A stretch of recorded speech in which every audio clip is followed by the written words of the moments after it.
Awesome. Am I live? Yes. Um, Welcome everyone to Friday Leadership Deep Dive. So, Executive Presence is a series that I'm so passionate about. It's on my mind. I work with my clients to develop their executive presence, and this is uh, another aspect of executive presence that I want to discuss today, which is very, very important, which is clarity of thought. When you're very clear in your mind, when you exhibit that mental clarity, it's a very subconscious feeling. uh, you inspire confidence in other people to kind of follow you and help have them lead you. So one of the things about clarity is that most often people confuse that with okay, how much data do I have? Am I making the right decision? Do I need more research? Am I hitting all the markers? Am I thinking about this in the right decision making frameworks, etc., etc., etc.? But I have a different take on this. Clarity of thought comes from developing a certain muscle, which is knowing very, very clearly what you want and acting from that. So today I want to touch on that, and I will discuss with you about how that's related to executive presence. We'll touch on that. And let's see, how do you really develop this muscle of knowing what you want? Because on the surface, it seems so simple. What do you want? Well, I want ice cream, or I want chocolate, or something like I want a promotion. But when I ask people, is that what you really want? There is so many layers behind that. And it's one of the really simple inquiry questions my teachers and coaches put to me that um, kind of leaves me awestruck, like it kind of shocks me into what the hell am I doing? So that I want to present to you what that inquiry can do for your executive presence, and then uh, we'll talk about other things like, okay, what are the advantages of following this inquiry path? What are some of the disadvantages? What are some catches or trips that you can fall into? And yeah, I have some notes. Let's see where we get to. But before we do, let me make sure I'm live and everything is fine. Okay, looks good. And if you have any comments about my audio or not being good or anything else like that, please chat in and also say hi. I'd love to hear from you. And I'm going to close my video because that makes me super anxious. I'm always so nervous when I come into these lives, but I do them anyway because at least if one person finds this helpful, it's great, right? Okay, okay, let's get into it. And I have some notes here, so I'll be looking down. Um, yes, I need to introduce myself. Check for next time. So I'm Monica Vegalam, and I'm an executive and leadership coach, and I help leaders in tech transform into their best self, develop executive presence so that they can land executive positions and be like change agents. So I subscribe to the idea of transformational coaching, not informational or um, just questions based coaching. So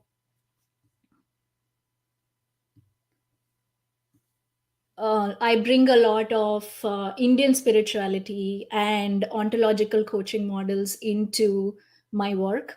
And I want to present to you leadership from those angles. Okay, so let's get into today's topic, clarity of thought. It's a very It's a very subtle aspect of leadership. Some people, when they just talk, even when they, some leaders, when they just say, I don't know, even then they appear so clear. I had the opportunity to see some executives at Microsoft. They were like, they would share how, their worries, and they don't know the answers, they don't know what's going to happen next and what they're facing. Even when they share all of those things, there is a certain depth to it. There's a certain clarity that they have, even through uncertainty. And I've always wondered, like, how do they appear that way? Because when I want to sit down and make a decision, it just baffles me so much. And sometimes I'm just so clear.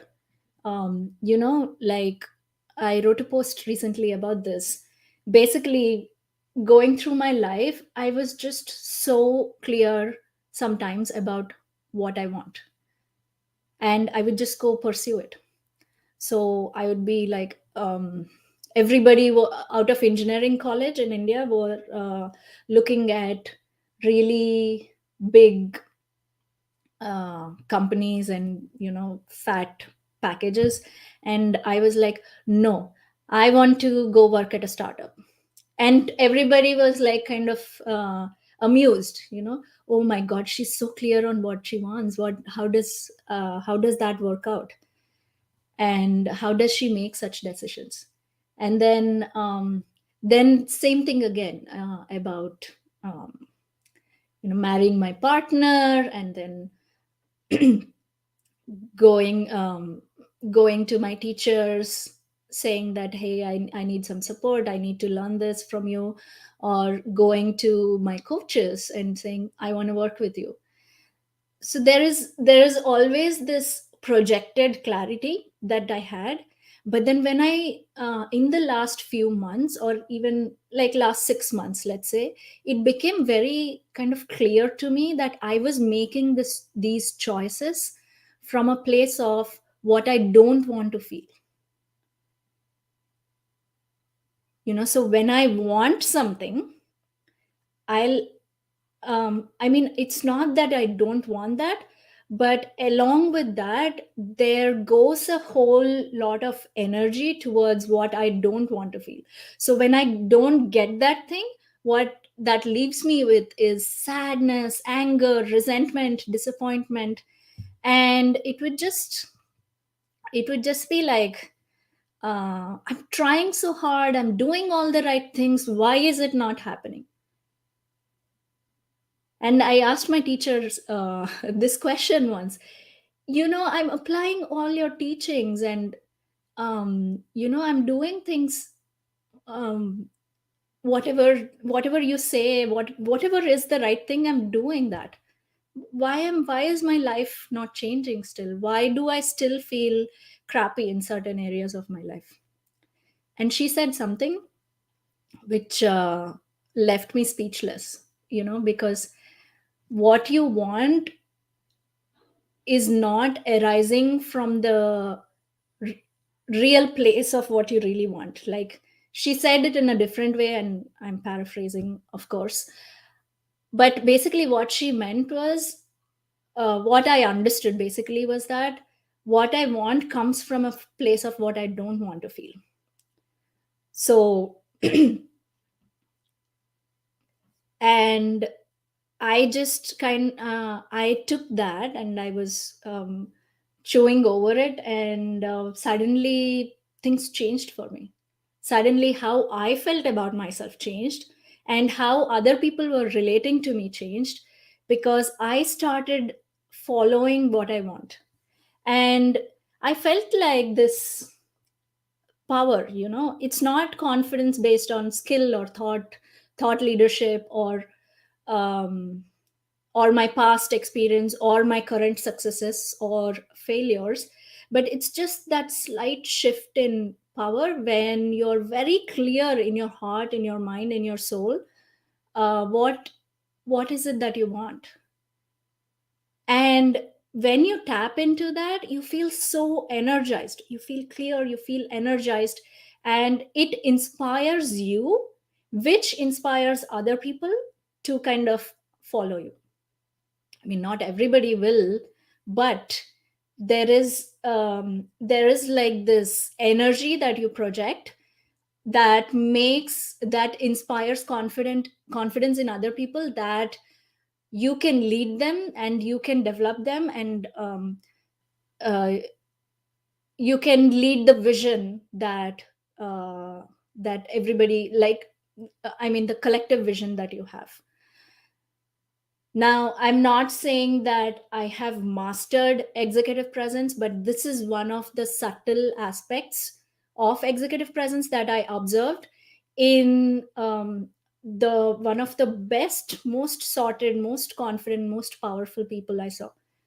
And these are coaches, teachers, like I said, and some executives. I want to say that not all executives I met have the executive presence, and I think some of this might be lacking there. Okay, so based on what I said so far, there are two categories. Okay, category A, which is what do I want. Category B is what should I want, what do I want to want, or what do I not want, or what do I not want to feel. So this category B is where our minds are almost always hooked onto. Like, even when you think you're clear, you are, I would say, like 90% you are in the category B, because we are social beings, we are humans, and um, great wisdom there, Monica. We are humans. But here, what I want to say is, we are so caught up in what I should want, so that I'm a good leader, good parent, good partner, what or that, so that my boss appreciates me, so that my boss considers me a good employee and then gives me promotions, um, and so that everybody around me thinks great of me, or at least like accepts me as I am, as perfect or whatever. Or uh, what do I want to want, so that I can ensure that I'm always happy. Like, I want to make this much money so that I can be happy at the end of it. I want to get this promotion, because that will ensure that I will be looked at a certain way, and it will give me it will make sure that I never feel sad. Or that's going into the third one I said, right? What do I not want to feel? And I this comes even to something very simple like your diet. Like, what do I okay, my computer went to sleep. Am I still live? Let's see. Okay, I'm still here. So give me 1 second as I bring back my thoughts. So all of this is coming from fear, not from your real self. I mean, there is no distinction as such between your real self and like, there's no, I don't believe in this concept of higher self, lower self, etc. But there is this thing of intuition versus fear. And what I described in category B, which is what should I want, what do I want to want, or what do I not want, what do I not want to feel, is all coming from fear. The basic primal fear of humans, that we'll be left alone, we'll be considered worthless, we'll be not accepted in the society, um, etc., etc. And we think that we are very logical about it, but really these just catch hold of us. Imagine, right, if you're trying to eat healthy, just let me ask you a simple question. Why do you try to eat healthy? Is it because your body really, you are really in tune with your body, that my body wants this kind of food? Or are you thinking, are you basically bought into the idea that if I eat healthy, one day I will be perfect, my body will be perfect, and then I will be happy or I will be accepted? And this is like a basic thing of psychology that marketers really capture into, because we all have this side of us. We all want to be happy, avoid certain feelings, we want to be accepted, right? And one of the things I really struggle with as a coach, because I can see this, like I can see that there is a psychology part to it, and the current context of the world is they will tap into this. This also, as when I started as a coach, um, I was like, okay, how do I put myself out there, how do I speak about this, and how do I get clients and all that? And people were like, okay, speak to the pain points, really twist the knife, and only then people will pay attention. And I'm like, what the hell, I don't want to do that. Like, I don't want to uh, tap into the hopelessness of people, because as humans we all have that side of us that that makes us do certain things. And my job as a coach is for you to not focus on that, but focus on all the power you have when you don't focus on that. Like, you are inherently very powerful, but it's just that our mind is hooked on to that hopelessness, and that is why we are not able to see the power that we have. That is why we self doubt ourselves, that is why we have all these crappy stories about us, and that's where our actions arise from. So I'm like, no, that's totally against the way of my job, and hence you will see that I don't really go viral with my posts. And I really want to appreciate those people, those few people who like my posts and engage with them. But you see, everybody, I mean, the context of the world is such that they're always looking to solve for hopelessness, for problems. And you too, you're always like problem solving somewhere in your head. I found that in my experience to be a big, big power leak. Power leak is something that I talked about last week. So go and check it out if you're interested in that. Um, so basically, my point here is really fine tune that muscle to figure out what you really want versus what you should want, what you want to want, what you don't want to feel. This is like super, super, super, super important.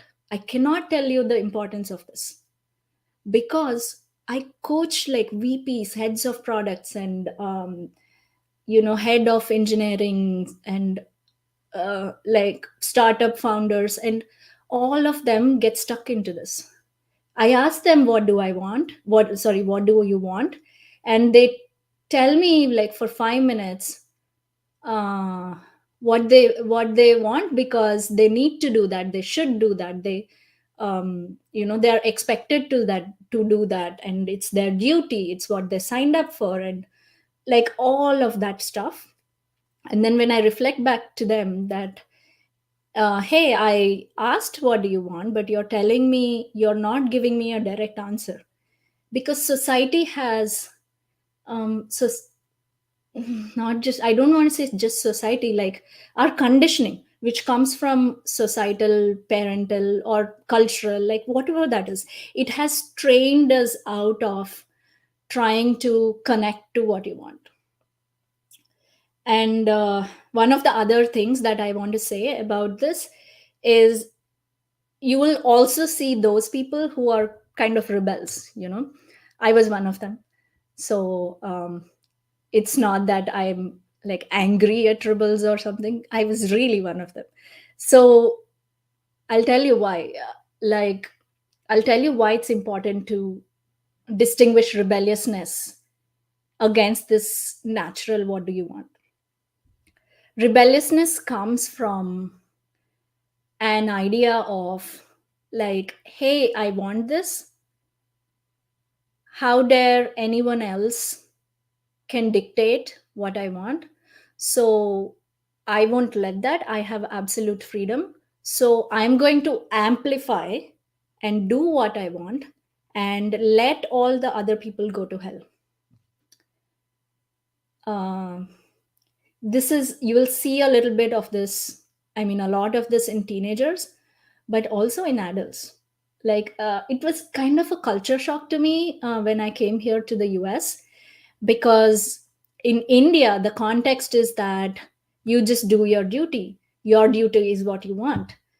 And I came here and I saw people with like orange hair, purple hair, like full of um, arms full of tattoos, and um, like all of that. And like, I'm not against it, like, to be clear, but it's just that I wonder, did they really want to do that, or are they trying to prove a point to everybody else? And I might ruffle some feathers here by talking about this, but I suspect a lot of that comes from a reaction to the past, as in I have not been accepted, or I faced so much trauma in the past, and hence this is how I will show that I am free. And I had this like, I was a rebellious teenager, and God bless my parents for handling me, because I was really against the idea of how come you dictate what I want to do, whether I go out with my friends or not. I came from a little bit of an orthodox family, so there was this thing for me. But what I realized over the last 1 or 2 years is that all of that fighting, rebelling, and everything that comes with going after what I want is a reaction to the past, is a reaction to what I think I can get rather than what I really want to do. So I want to make a note of that. So what happens when you really find out what you want is that when you tap into it, it energizes you. Like, there is a certain feeling in your body that I want to go that direction. And most often fear closely follows, because you're stepping into uncertainty. You're stepping out of your conditioning, and you're stepping out of what you're able to make sense of how to get it. Let's say I saw this example somewhere. Let's say you want to make $3 million in the next 3 days. And if I just give you that task right now, and you have decided that, okay, I'll do whatever Monica tells me. That's the assumption, okay? So if you take up that task, just imagine sitting there and thinking, I have to raise $3 million in the next 3 days. So much of your mind will come in, like, that's not possible. Is she crazy? Or what does she think I can do? I don't trust myself to do this. So many of our stories will come, and that all of that is triggered by the uncertainty. And imagine, if you are an executive, if you want to inspire confidence in your leadership, You want to be able to handle all that uncertainty, and you want to have a vision that's really bigger than what you can predictably get. That's when you will feel energized, inspired, and from that energy, from that infectious energy, other people will kind of get that um, confidence in your leadership and in you. Now, there is something like an objection that I often hear when I um, explain all this, and a client of mine kind of said this. He was like, well, what you said sounds very nice in theory. I can go after what I want.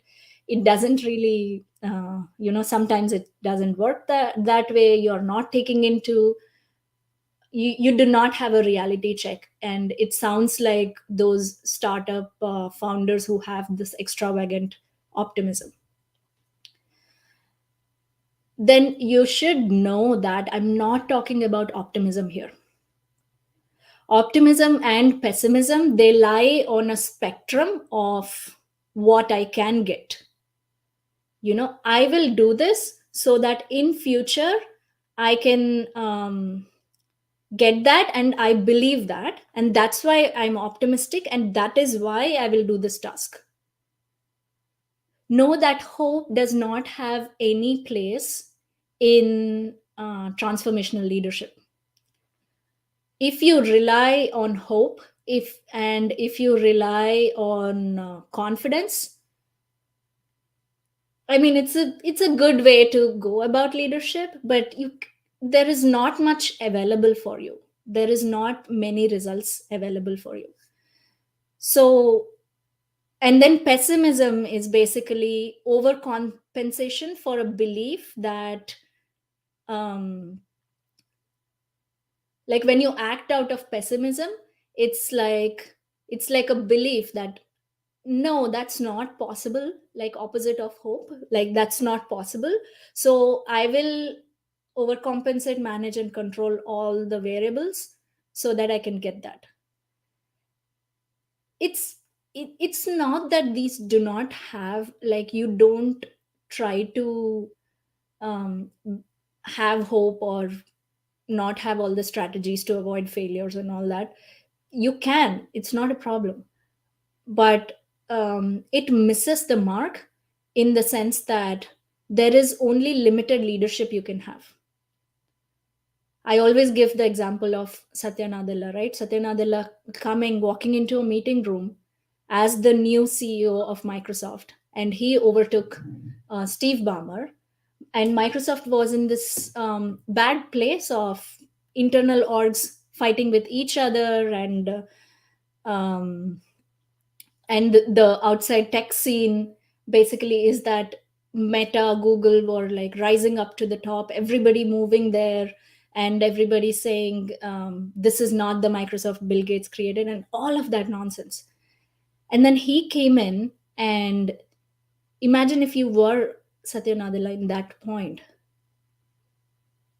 If you were either optimistic, pessimistic, there is a certain leadership you will miss because your vision will be limited by what you hope you can achieve, or what you think you can or cannot get, based on the strategies and overcompensation that you know.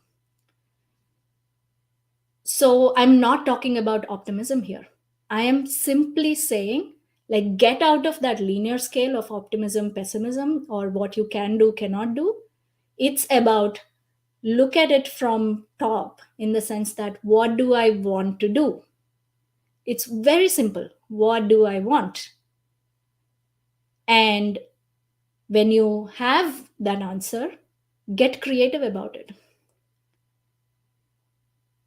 And then the question to be asked is, how much am I willing to commit to it? So, going back to this example of raising $3 million in 3 days, it's okay. If I figure that out, that's the thing I want, then what is that going to require of me? How much support do I have, and how much can I commit to? Those are the questions that come after you say that this is what I want. So if you say, I want to lose this much weight in this much time, great. And what does that require of you? How much support are you willing to get? Are you willing to hire a coach? Are you willing to um, look at yourself? Are you willing to look at your own blind spots and work through them? Are you willing to face the emotions that come with that? Are you willing to step out of your like default patterns of let's say working really hard, or not working at all, or burning out, or relying on other people, like all of that stuff that we have? Are you willing to work on those and face those? Are you willing to face the darker sides of yourself? Those are the questions that come into the picture then. And okay, so that is about following what you want.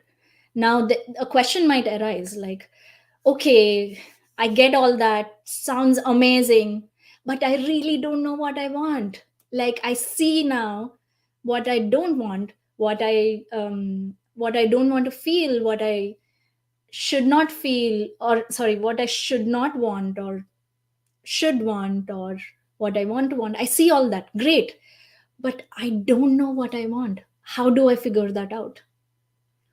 So thinking more, inquiring more at that point is a complete distraction and waste of time. Like, of course, sit in the inquiry and see if an answer comes up for you. But then at some point, you have to make a choice. Okay, this is what I have decided that I want, and I am going to make a commitment to this choice, and I'm going to empower this choice. And as I said, how much commitment can I bring to it? So, as you see, it requires something of you to follow this, to follow what you want.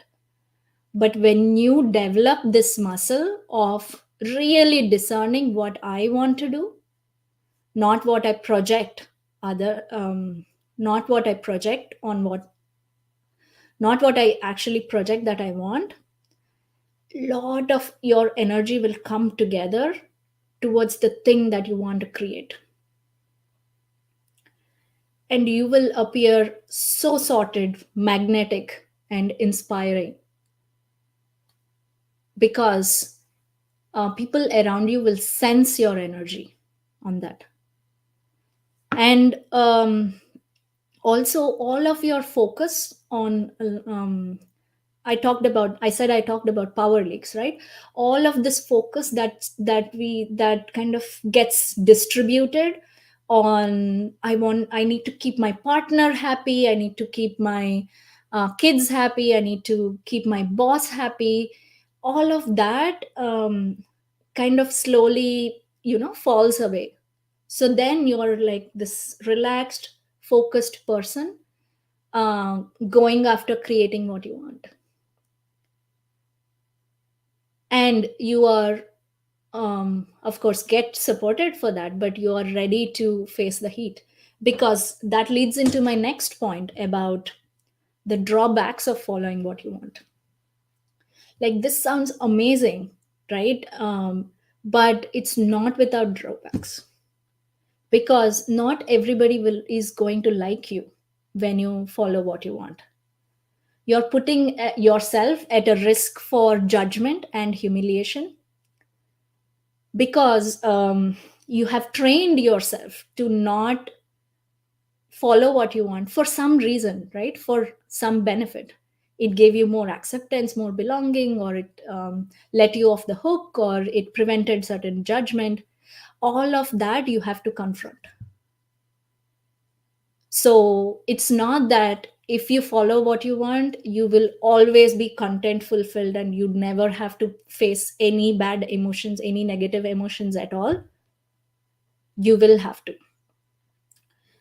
And then the second thing is, when you follow what you want, it doesn't guarantee success, and it doesn't guarantee that you will not fail also,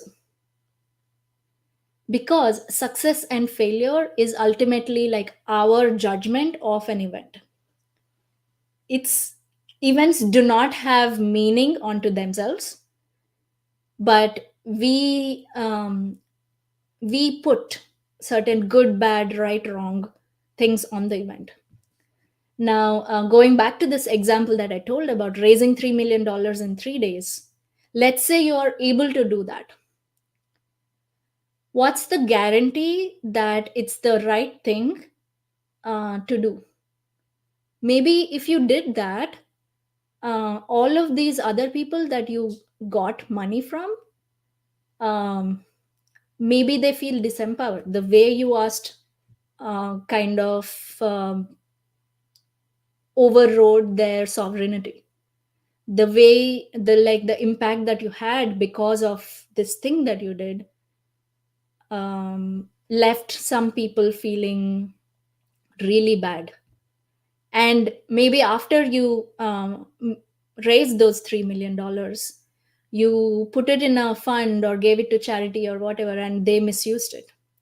So who knows whether something is a success or failure? it it's our own limited judgment of an event. So when you pursue what you want, it doesn't guarantee success, but it makes it more likely for you to get what you want because you are pursuing what you want. It's as simple as that. And it's easy to kind of get lost in, like, anyway, this does not guarantee success, why should I do this, and all. Is it really worth it? Do I want to confront it? um, but I guarantee you, or at least in my experience and in the experience of all the coaches I have seen and people I have coached, when you follow what you want, you will grow 100%. You will learn about yourself. You will come out of those limited shambles that we kind of create, like the handcuffs that we create for ourselves, and you will expand your mind. You will expand your perspective. This is a very scary path. It's not easy.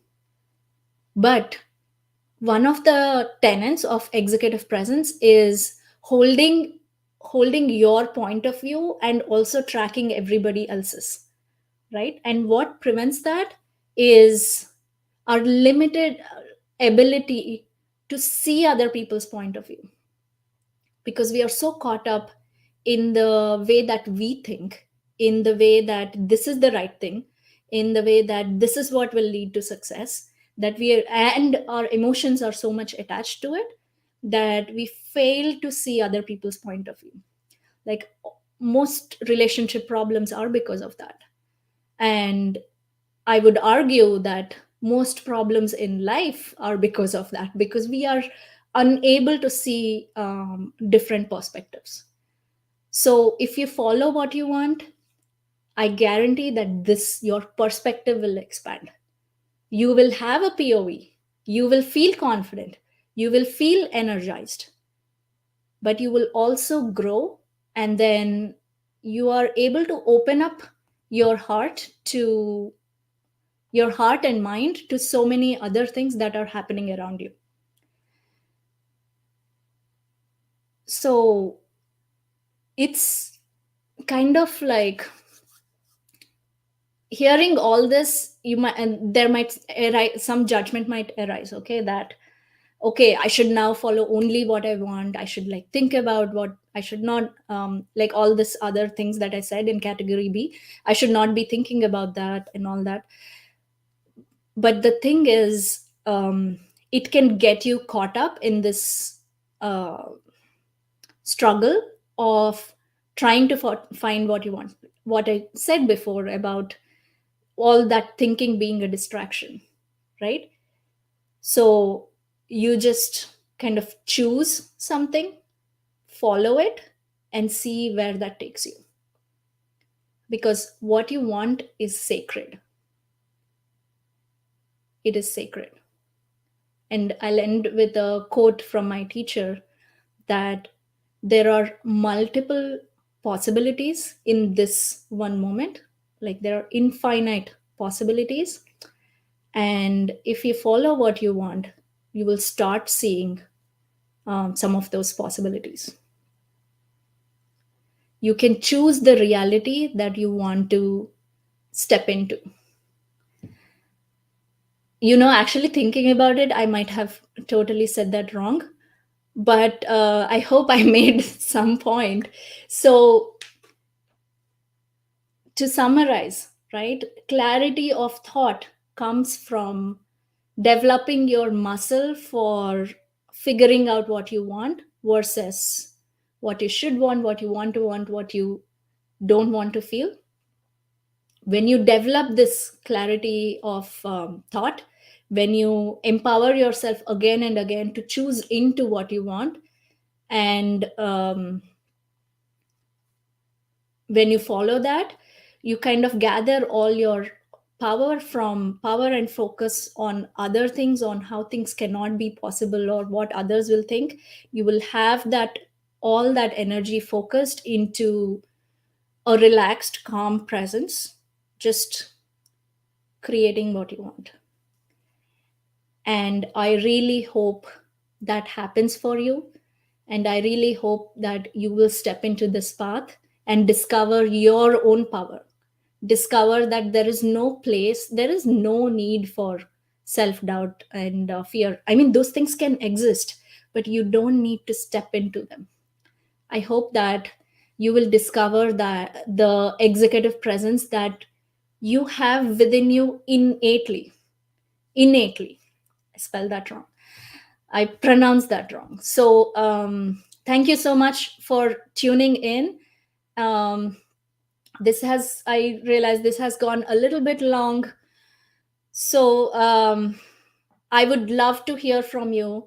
I would love to hear how this was for you, what resonated, what did you hear in this for yourself.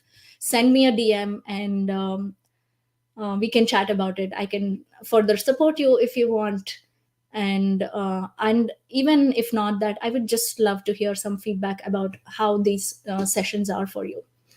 And another idea that I want to check with you is, I'm playing with this idea of opening up office hours. Um, so there are mainly what I do is one-on-one coaching, but the thing is, there is a very limited number of people I can coach. So I am on a mission to bring more executive presence and more power, so that people can discover that for themselves, so that you can lead yourself, lead other people in a different way than the conventional way of authority. So there is so much available in leadership, and I would love to help you out. Even if you don't fall into the conventional, I mean, if you don't have a position of leadership, I would love to help you through these office hours. So I'm like kind of playing with this idea. Many people reach out to me from India and other countries, and I'm just not able to figure out the right time for them. And if you want support, and if this is something that you feel called to, like interact with me, ask me questions, or get coached, get supported, anything, just send me a DM. And if at least if two people tell me that this might be helpful, I will start putting together office hours so that you can come and get supported for your leadership, for your executive presence, for all these ways of getting over your patterns. All right. So thank you for tuning in. I hope you have a wonderful weekend, and I hope that you will seriously inquire into what you want so that you can develop that clarity of thought. Bye bye. Until next time.